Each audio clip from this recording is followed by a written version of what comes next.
Grandes. And here, Los Tres Grandes are not just Rivera, Siqueiros, and Orozco, but those three nations that bring us together here, Mexico, obviously, with the notion of Mexicanidad, we could talk about this. America, where we are right now, and where we saw the blossoming of this phenomenon during the 1930s, during the Great Depression, and the USSR. And that is perhaps something that many of us do not think about. I hadn't thought about it as much as certainly Olga has. And so, Olga, would you like to tell us maybe in a nutshell what the sympathy, for the lack of better terms, or from the attraction of the USSR to the Mexican muralists was very early on? Can you tell? I mean, obviously they were, as Barbara said, leaning towards Marxism, towards left. The USSR was the obvious place to go, but beyond that, was there a particular kinship between those two countries, the USSR and Mexico? Yeah, the history of this kinship can be divided in two steps. The first period happened right after the October Revolution, and that's when Diego Rivera and Siqueiros arrived to the USSR. Here they were not so into the art. Siqueiros he came here as a member of the Communist Party, and he actually didn't participate in artistic life. While Diego Rivera, yes, he was involved, and even he was commissioned by Lunacharsky to do murals, which unfortunately happened due to numerous reasons. But his sojourn here in Moscow ended with his disappointment with Stalin and with the movement of art to this very traditional and retrograde style. And the second part of this development of relationship happened at the end of 50s due to the Cuban Revolution, and the diplomatic relationship between Mexico and Russia were again established, and since 1950s, the end of 50s, the propaganda of Mexican muralism started here, and it initiated a new wave of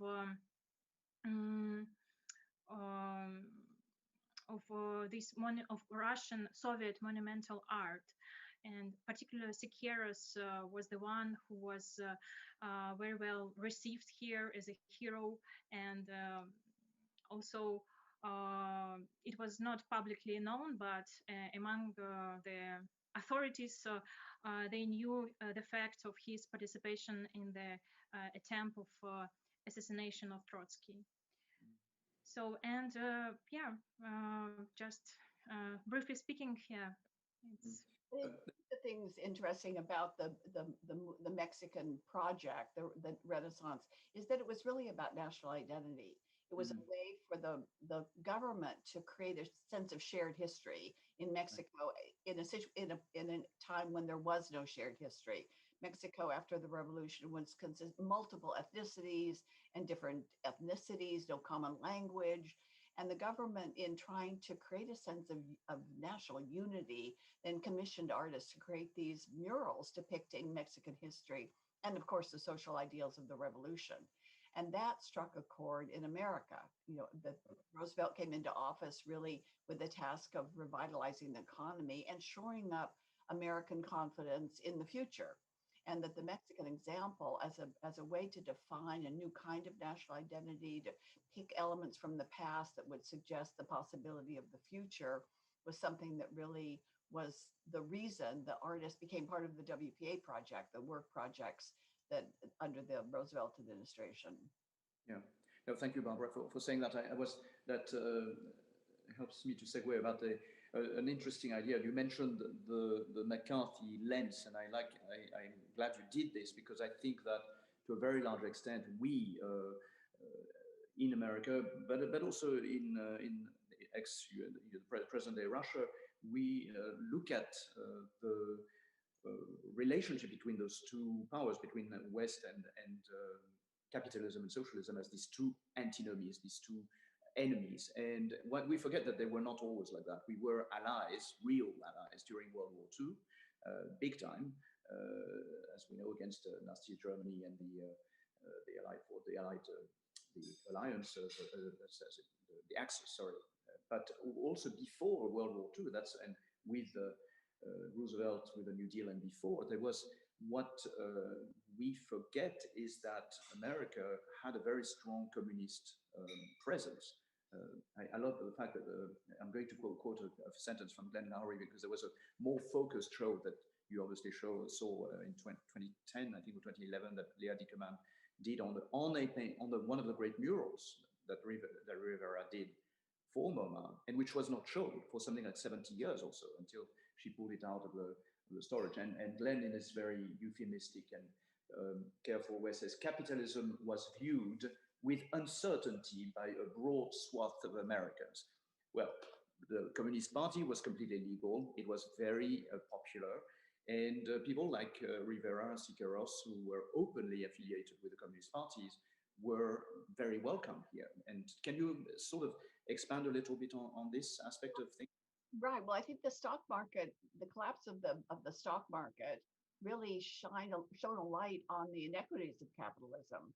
And artists, as never before, began to question whether capitalism was really could be equated with justice and freedom.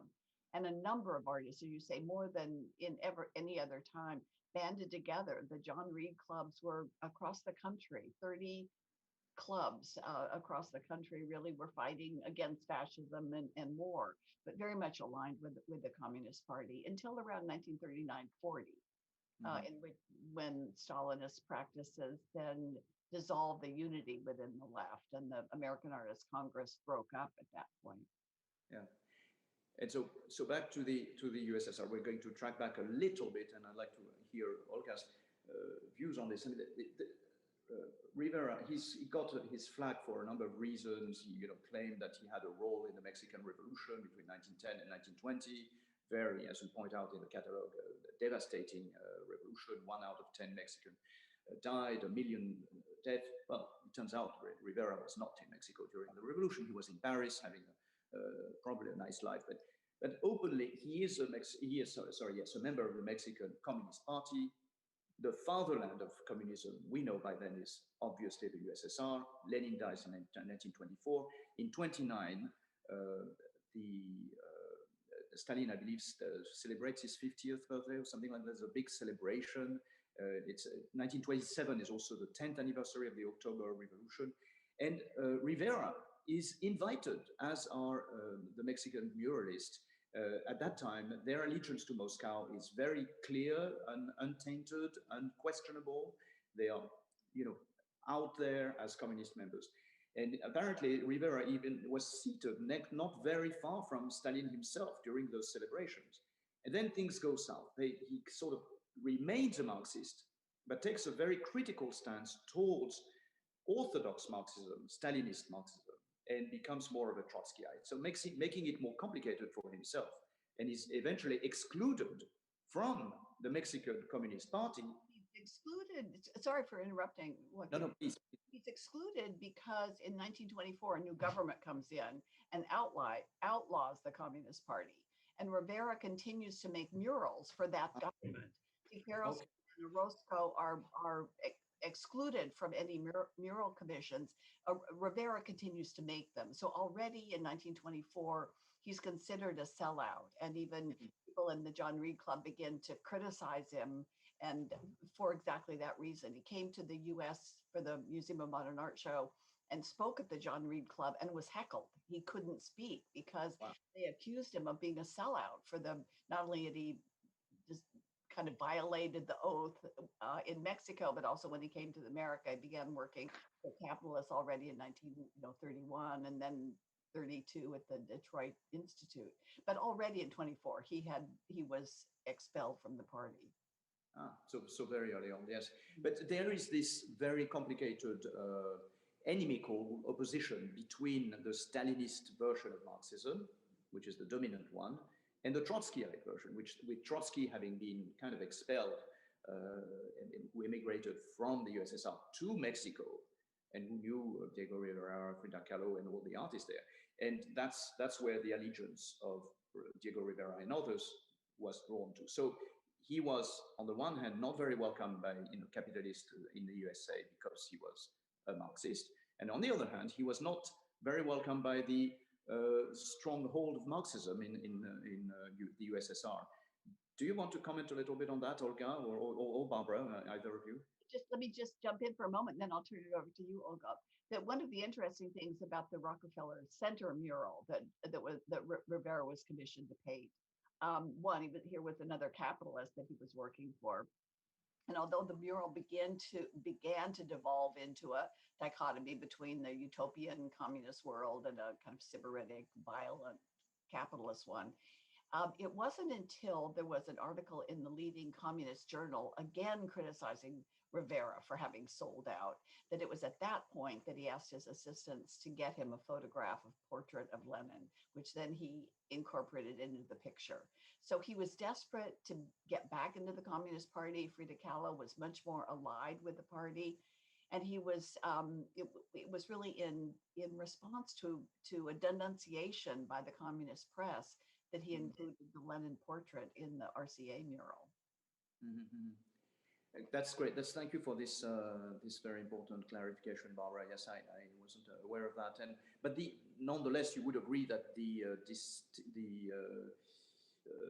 opposition really between the Stalinists and the Trotskyites within the Marxist world family was real, right? Absolutely, and made it very complicated, right? And very complicated. And he adds eventually a portrait of Trotsky in one of his one of the versions of the mural. And so how is this being seen from the Russian perspective, from a Soviet perspective, a post-Soviet perspective, where now things are more open? I mean, what's the role of Trotsky and that kind of fringe Marxism that takes place in Mexico during the 20s and 30s? Mm-hmm. Yeah, this topic was well studied at the exhibition which took place in Mexico City 2 years ago, Diego Rivera his experience in Russia. So, and we know exactly that, so he was very offended because of his inability to do these commissions, murals in Moscow. So he did just this very well-known album of Moscow drawings. That's considered as his sketches preparation for, first of all, for these Soviet murals he was commissioned to. And finally, and it's very interesting that he used these drawings for Rockefeller's mural at the end, yes. So here, he in Moscow, he met Stalin. He even did a sketch of him, a sketch of portrait, and there is an interesting also dialogue, which I believe that Sequeiros invented in his memories. You can read it. It's a dialogue between Stalin, Rivera, and Sequeiros, and Mayakovsky, which took place at the cabinet of Stalin in Kremlin. But yeah, and there they discussed the future of social revolutionary art. But I believe that it didn't happen because we don't have, first of all, any documental proofs and no archival um, documents of this meeting, and neither Rivera nor Mayakovsky mentioned this meeting. And Rivera, he also, so he was at the moment in Moscow in 1927 and 28, when Trotsky began to protest against Stalin and his policy, his politic, and he saw the manifestos. He saw the kind of riots which took place in Moscow back then. The daughter of Rivera said that he began to support Trotsky even in Paris, but I doubt this, honestly. So what I know that Trotsky, when he was expelled from the country, he was trying to find allies, and that he was the first one who wrote to Rivera. And there is this letter in Moscow archive where he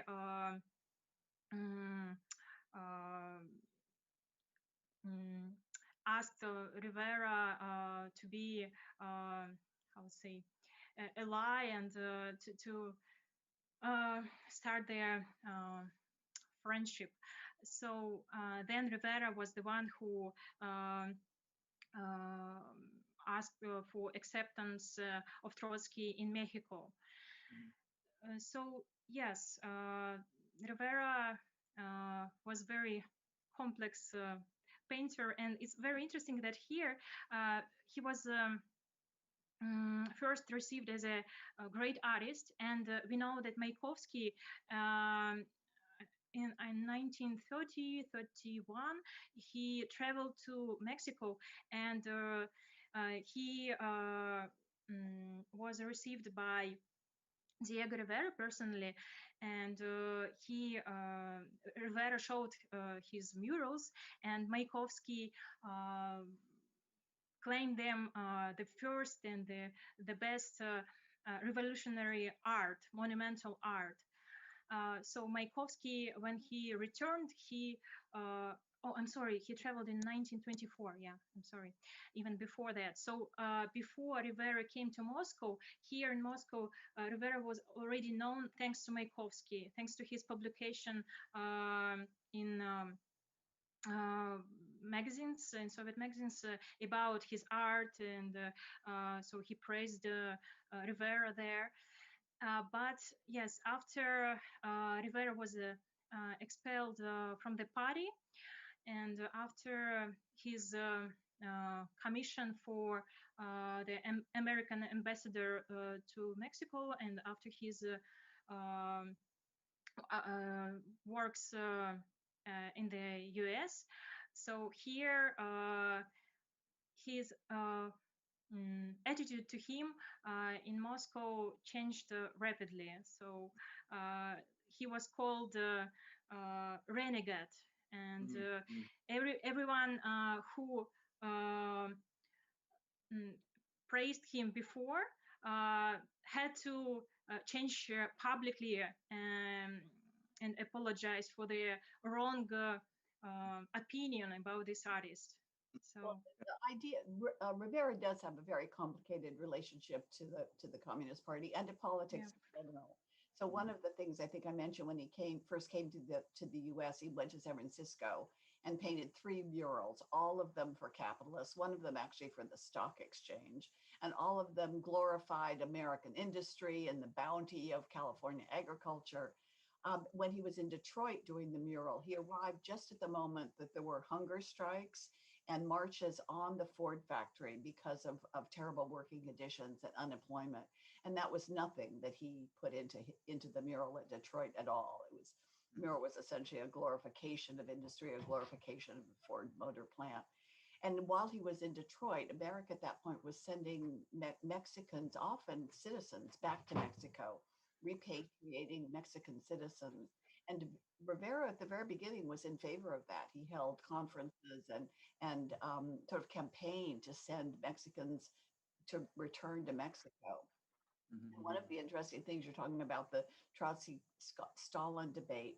So after the Rockefeller mural was covered, Rivera used the money that he'd been paid by Rockefeller to create another series of murals called Portrait of America, which were commissioned by Bertrand Wolff, who of course was the person who went to Mexico at the behest of the Communist Party to kind of clear up the chaos of what the party thought was the chaos in Mexico having to do with communism. So Bertrand Wolff then became ultimately the biographer of Rivera, but he had started at that point an offshoot of the Communist Party called the New Workers' Party. And that they commissioned Rivera to do a large mural, like 32 panels of Portrait of America at the New Workers' School. And one of those panels, in fact, included the portrait of Trotsky rather than Stalin. So he very much at that point, 1934, aligned himself with the Trotsky side of communism. Fascinating. Yeah, very interesting. To take a little bit the distant side of this, I was wondering, I was thinking as I was reading your catalog again that what are the commonalities? Because I mean, basically between those three nations, like Mexico, the USA, USSR, yes, two are openly in inimical terms, America versus USSR, although not the enmity is nothing like what happens after the McCarthy era, but they're not the best in best terms for sure. Capitalism versus socialism, and Mexico are there. There are nonetheless quite a few interesting basic commonalities. The two nations, Mexico and USSR, both have a revolution. Both are sort of reborn out of a revolution that is more or less contemporaneous. 1910 revolution versus 1917 revolution. They're both countries, the USSR and Mexico, sort of rebuilding themselves as a nation. The USA hasn't had a revolution, but it came out of World War I. For the first time in 1917, does the USA as a nation, as a crediting economic nation, the first time it is crediting the rest of the world. So it becomes basically the most powerful economical force in the world. All three of those, regardless of their ideological positions, have in common this dream, this utopian drive to recreate this kind of utopian vision of who they are and who they are going to be in the decades and centuries to be. So I think that's, I mean, correct me if you think I'm here illuminated by some kind of romantic crazy vision, but it seems that there's a sort of a silent arch across the three situations. Well, I think you're absolutely right, Joaquin. And actually, the revolution in America, if there was one that's parallel to what happened in the Soviet Union and Mexico, it's essentially the revolution that Franklin Roosevelt initiated. That his administration began to really use government as a force for good. He began to centralize a lot of things that had been otherwise the purview of the states and localities. So his idea about social justice was something that the government could do, was in a way the analogy to what the revolutions that were happening in Mexico and the Soviet Union. So you're absolutely right. Well, thank you. I'm curious, and I'd like to address this question more. I mean, to move to this one aspect of Barbara's essays that I found riveting, and I think really it opens the door for, I think, many more questions than we can address today. But is the how can I say, the birth of a modernist ideology that you quote somewhere in your text, Barbara, this key moment where Alfred Barr in is it Surrealism and Abstraction, 1936 or something, begins to voice the laudatory praise of those who paint squares and circles, and it's the beginning of the prevalence of an artistic ideology that is going to lean very openly towards abstraction, and therefore cast in the shadow the works that you so beautifully put together in your show. The example I gave of MoMA commissioning in 1931, I believe, or 32, this panel by Rivera, not seen for 70 years, and so on. I mean, there's so many examples like that. So, and what I was surprised to hear also from Olga is how important Mexican muralism has been in the vision of art history, in the conception of art history in the USSR and today in Russia. I did not know, for instance, that Alfred Kostenevich, a good friend and one long-time chief curator of the Hermitage Museum, a great modernist specialist in Matisse. What did he do his PhD on Siqueiros? Am I correct? No, on Orozco. Excuse me, on Orozco. Okay, sorry, but I did not know that until recently. So, how do you both reconcile these paradoxes? I'm not sure myself how I make sense out of this. It's kind of in a way, I'll turn to Olga in a moment, but in a way in America it was interesting because Siqueiros was the one artist who had the biggest impact on street art. When you think of all the work of the 60s, the mural movement, the murals that are even now being created all across America on the side of buildings and in subway cars.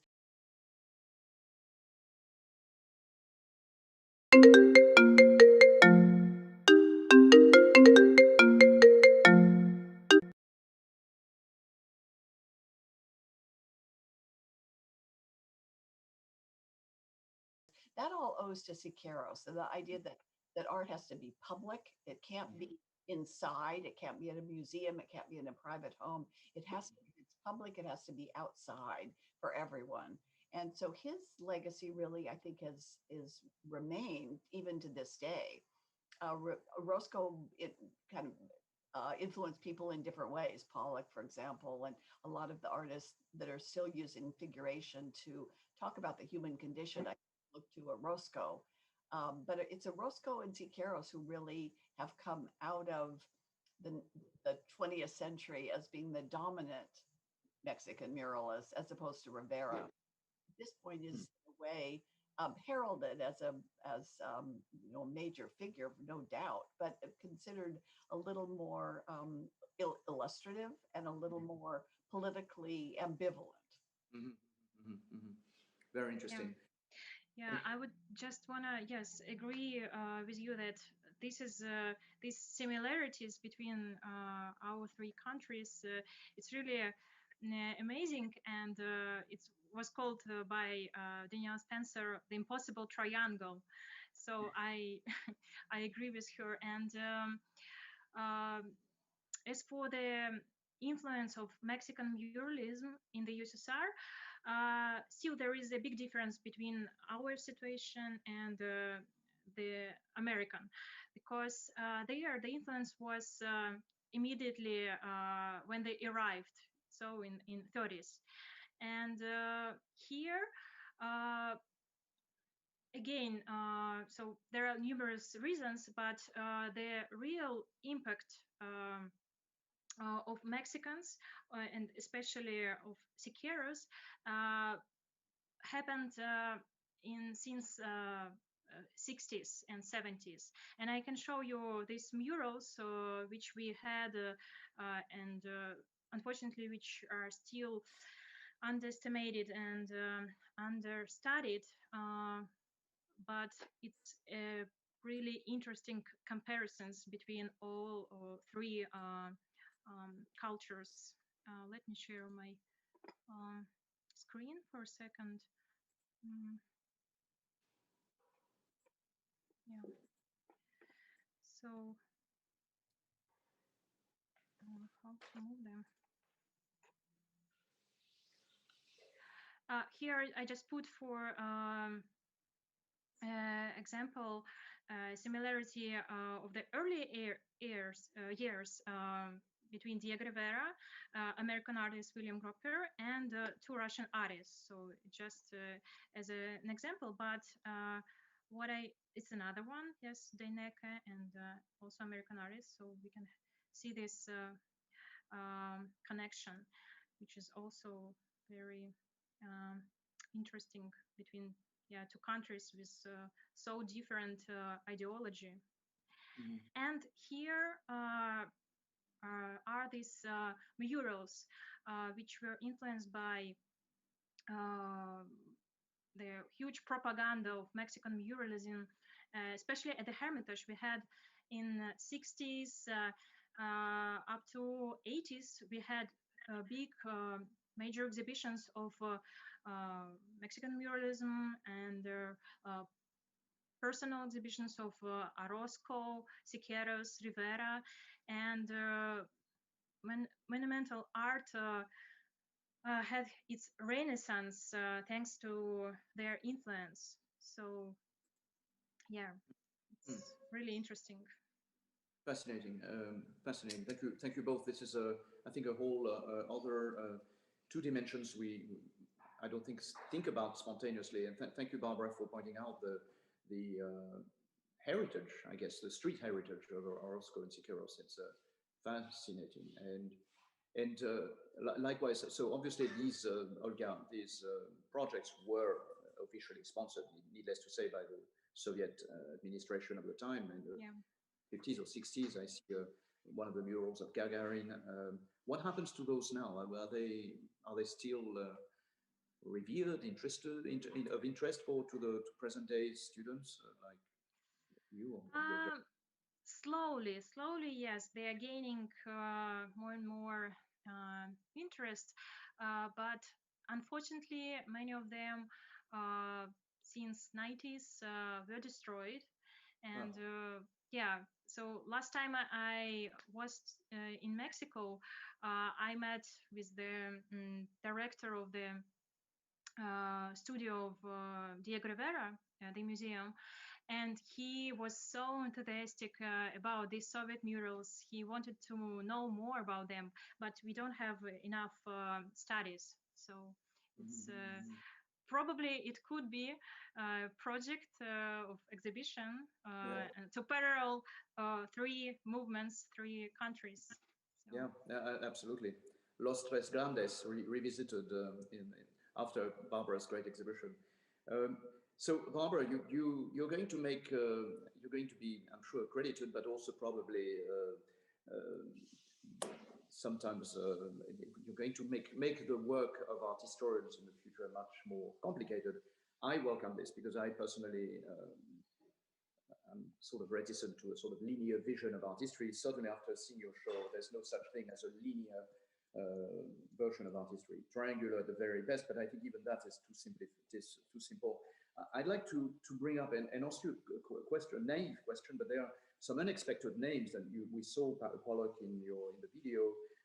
Philip Gaston is there, Paul Strand. I mean, a number of artists that you don't immediately associate with the Mexican muralist movement. So can you tell us more about that? It was in several ways. So Paul Strand, for example, was one of the many Americans who went to Mexico. And at first, I think there were so many of them that were kind of captured, fascinated, exhilarated by the idea of the Mexican peasantry. The same way that Rivera had presented it as sort of authentic, beautiful, spiritually connected to the land. And for Americans, it seemed an antidote to the fragmentation and alienation of modern industrial urban life. So that people like Paul Strand really portrayed the peasants, the rural population, with the same kind of celebration and awe that Rivera did. So that accounts for a number of artists that are in the show. The second, interestingly enough, was the Mexican government actually commissioned a number of American artists in Mexico. So Paul Strand, for example, made a film for the Mexican government about a fishing village in Veracruz that was being exploited by the capitalists, and the fishermen united together and came together as a union to overcome the menace of capitalism.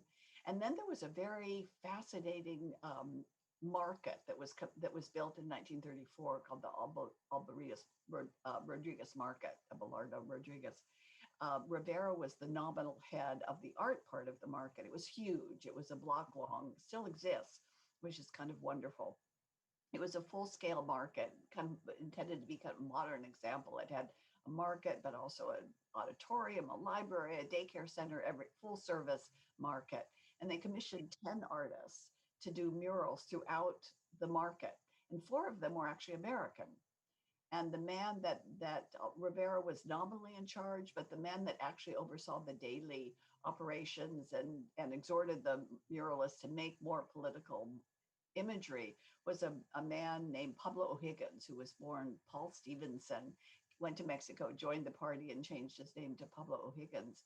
But he did a number of murals in the courtyard, huge kind of square in terms of square feet. Uh, Grace Greenwood, Marion Greenwood did murals in the market. And there's a fantastic 70-foot long 3-dimensional mural that Noguchi made, very political, that he made kind of chiseled concrete and cement painted that's in the market still. And you can see the murals there now. You know, they're above people making orange juice and carving out fish. It's just fantastic. It's still a very alive place filled with art. I just want to jump in and recommend all our listeners to watch the video you made for the show of the market. So I believe it's amazing. So thank you for this. I always was wondering how in the museum in this closed space, how to represent murals, outdoor murals especially. So, and I'll answer that question. Let me just get back to one more answer to Joaquim's question about what was the influence. Part of the influence was that there were artists who actually worked with the Mexican muralists when they were here. So Rivera had a number of assistants that worked and then went on to do murals of their own. And even when artists didn't exactly work with the murals, their information about them was so widespread that anyone working on the WPA projects, which were in themselves really influenced and made real because of the Mexican example, but the artists were very aware of what the Mexicans were doing. The idea of heroic, epic art that was also compositionally powerful was something that was on everyone's mind. But your question, Olga, how to represent murals. So in the show, we were less interested in what happened in Mexico, more interested in what American artists saw. So a number of the paintings in the show were paintings that the Mexican muralists had done, often extracting images out of their Mexican murals. So the murals, Joaquim, that you suggested were in this recent show at the Museum of Modern Art were made by Rivera for the occasion of his retrospective there in 1931. And he called them portable murals, although it's somewhat of a misnomer. He had wire mesh that he filled with cement and then coated with plaster. And then on top of that, he made the frescoes. So we have a couple of them in the exhibition, but they weigh 1,000 pounds. But what we did, we wanted to represent one each of the murals that the artist had made in this country.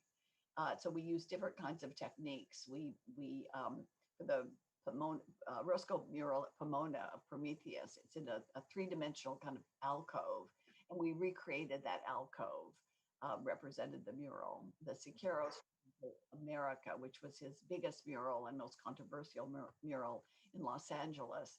It was outdoors, and as I don't know whether people could hear in the video, but it violated the kind of romantic image that the woman who commissioned it had. You know, he wanted her to paint palm tree, you know, people surrounded by palm trees and coconuts. And of course, he came up with a very anti-imperialist mural, which he whitewashed. But the combination of the whitewash and just decades of rain and sun in Southern California means that their color is almost entirely obliterated. So what exists as an image of a mural, it's a black and white photograph that was taken at the time. So that we have in the exhibition at half scale. And then the Rivera mural that he did after he went back to Mexico and the Rockefeller mural was destroyed in kind of retaliation against the Rockefellers, he recreated the mural in a modified version at the Plaza de Bellas Artes. And that's 20 feet long, a 20 feet long mural. And that we brought in full scale. I mean, we recreated it full scale in the exhibition. There is one. Thank you, Barbara, that makes me think of bringing another country in the equation, Italy, which I'd like to talk about in a second. But there's another major mural that is extant and which is not often given much discussion. It's the one at the San Francisco Institute of Art, which is done, I believe, I don't know the exact chronology, but it's 1931. So 1931 is also the time when he receives, as you pointed out, his solo show at MoMA. He sort of shuttles between the two. I mean, he's like frantically busy at that time. Frantically busy. He does 3 murals in San Francisco. One of them is at the San Francisco Art Institute, as you say, which is now under discussion because the institute is having financial pressure and it, is threatened to close, and what happens to the mural is under great discussion right now. But no, he did 3 murals in San Francisco. He raced to MoMA to have his show there, and then no sooner had that opened than he raced to Detroit to work on this very large scale mural at the Detroit Institute, and then he was hired by Rockefeller to do a big mural in the RCA building. So he was very busy during those years. And then after that mural was destroyed, he did this huge mural at the New Workers School. So he was very busy in the States. As was Orozco. He did, after his mural in California, he did a mural at the New School, which is still there. He did a mural at Dartmouth, huge, in the 4 walls of the library, of the Baker Library at Dartmouth College. And then he did what actually is a portable mural for MoMA in 1940. So he also was very busy here. And then they all made lithographs. They did easel paintings that were shown across the country. They were the dominant artists during those 2 decades. And so that brings me, you mentioned something about the easel painting, and I think it's Orozco who has some very tough words against easel painting as being the emblem of the petit bourgeois intellectual, portable entity commodity. So they wanted something anti-easel painting, and which in a way, it reminds me that it's a sort of a complete reversal of what happens pre-Giotto, the beginning of the Renaissance in Italy, where one goes from the altarpiece that are unmovable to the portable paintings, the devotional practices. And he makes that trip to Italy, which is really interesting, and stays there quite a while to understand and to study technically the yes, Rivera and Cisneros, yes. And so he grafts together this kind of very old Trecento, Quattrocento technique to an openly modernist idioms. How do we reconcile that? Is that amazing? I think the interesting thing about the muralists is they were very vanguard. So they drew together lots of different strands. So on one hand, they adopted the modernist techniques, flat planes of color, crisp lines. They also looked to the Italian Renaissance artists who also had used kind of flat planes of color. And then they also drew on indigenous forms and earlier from Mayan, Aztec, Toltec cultures, so that it was a truly national art, but also one that was very modern. And that was what was totally unusual. Nothing had happened like it since the Italian Renaissance. Yeah. So I have a question to both of you, maybe, if you don't mind, about gender representation, if you don't mind my saying so. And I may be wrong, Barbara, so maybe I need to be corrected, but if I do the math, and maybe imprecise, but in the big selection of artists you have, there are very few women. I counted 5 of them, maybe I miss, obviously there's Frida, the great Frida, there's Elizabeth Catlett, major artist, but then people I personally haven't heard of Tina Madotti, Baron Ceanu, Maria Izquierdo, and Henrietta Shaw. In the USSR, on the other hand, there's really almost like an equal gender representation, both in terms of artistry and in terms of contents. The female presence is almost given equal role to the male presence. So am I oversimplifying here? But would you both address this question? You've definitely hit on something. I think in Mexico, women were excluded. Women were not given mural commissions. So they, there were artists who did easel paintings, but they were totally excluded from the whole idea of this new renaissance that was happening in the country.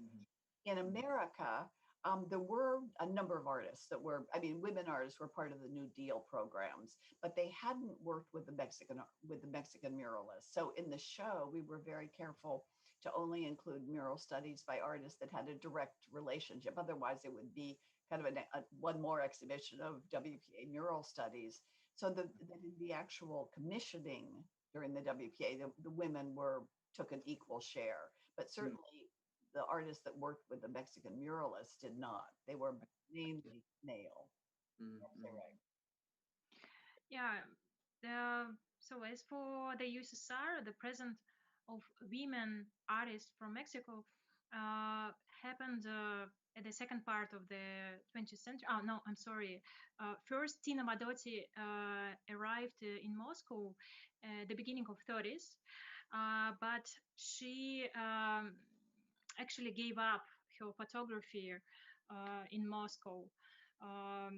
So she dedicated all her efforts to work for the party, and so we have some photos of her in archives, in the Soviet archives, but some of them they are not identified, and even here, so her heritage is still under question, because many Soviet photographers, they just stole her art, and they presented it as their own photos. It happened here, yes, and who else?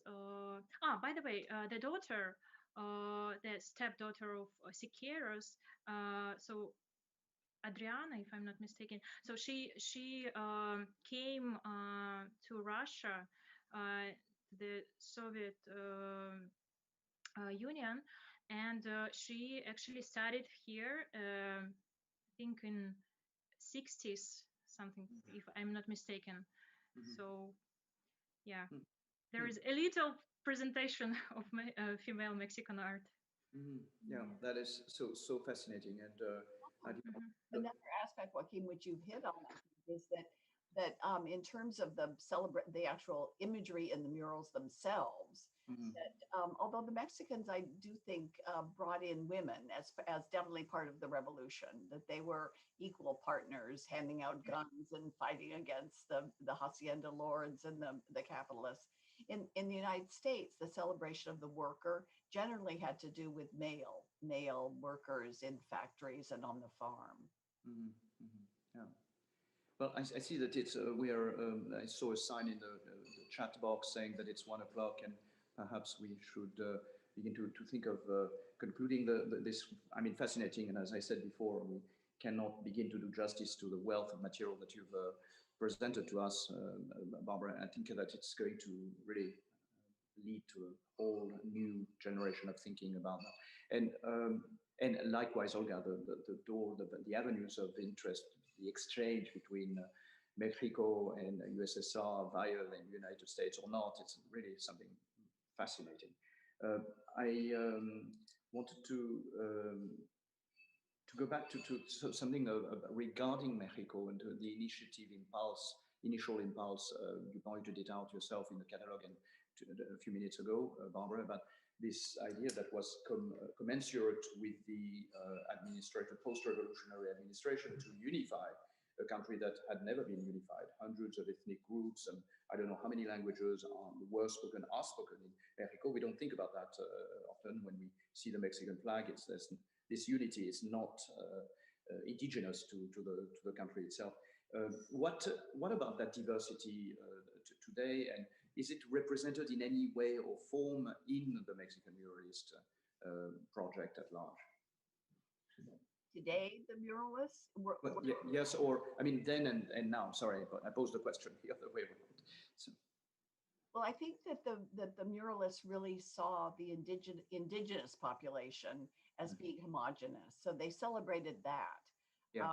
The idea that this was a population that was uncorrupted by foreign influence, and that still retained the traditions of the Aztec Mayan worlds under the guise of Catholicism. So, but it was much more homogenous, I think, in terms of celebrating. The one group that everyone seemed to focus on were the women of Tehuantepec.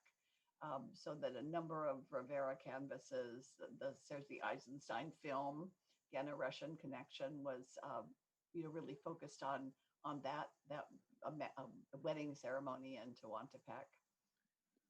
Well, and you just brought up Eisenstein, the major figure whom we should probably have also tried to bring in, and who goes to Mexico. I mean, who has quite an impact on the Mexican muralists. So do you want to? And often Rivera's compositional technique is described as a cinematographic one. So. I think Siqueiros, who met Eisenstein when they were both in Taxco, and the idea of kind of the cinematic, the montage, was something that Siqueiros adopted very much. And Rivera, of course, the montage, but I think less from Eisenstein. It was really Siqueiros. The two of them forged a very strong friendship, and was what led Siqueiros to really seek out the Hollywood movie industry when he went to LA. Yeah. And Siqueiros met Eisenstein right before his first visit to the States. So, and he used Eisenstein theory concept of subversive dialectical art, and he tried to apply it into paintings. So. And it's interesting that he developed this whole theory and finally presented it at the John Reed Club in LA. So where he gave his own version of this dialectical subversive art. So it's also a big connection. Well, maybe we could close on a big question. I'm not sure whether there is a clear answer at all, but I'm curious to have your thoughts about that, Olga, and which is that socialist realism sort of stands out. It comes almost on the footsteps of the Mexican muralist movement in terms of chronology, at least. Would you say that it is possible to credit some of the sources of the USSR, the socialist realism movement, to Mexico, to the Mexican muralist, or is this too simplist an answer? I would doubt that. So I believe that there wasn't real interrelation between these two movements, and yes, there was a kind of first impact of Rivera on Soviet artists during his visit. I think it's like 8 months sojourn in Moscow he did. And some artists, they saw his reproductions. Of course, he didn't take this. They back then portable murals didn't exist. So he just showed and published his reproductions, and he gave lectures in Moscow in the Academy of Communist Art, of Communist ideology in general. And yeah, there we can find some kind of similarities. But then after the 32 decree of this against all art movements, when socialist realism was chosen, the only possible art like direction, so there I cannot find any parallels, and especially given the fact that Rivera was denounced as a renegade, until 50s, but after during the thaw, we can find even in easel paintings, especially among artists who did this severe style movement, severe style. there is a influence of Orozco and Rivera, especially. Yeah, we can find it. Thank you. Well, thank you both for this really enlightening discussion, and thank you, Barbara, for putting together this magnificent show. Moderating. Yeah, I would like to thank again Barbara and for your kind agreement to talk with us. And I hope that one day we can organize something the same incredible and amazing as you did at the Hermitage. And I hope that after this pandemic situation, we can meet at the Hermitage all together. And for the listeners, yes, I just want to say that if you have any questions, you are so feel free to write us on Instagram at Hermitage Foundation USA, at Whitney Museum, and at the Hermitage _museum. So thank you. Thank you. Thank you very much. Thank you for everyone. Thank you, everyone.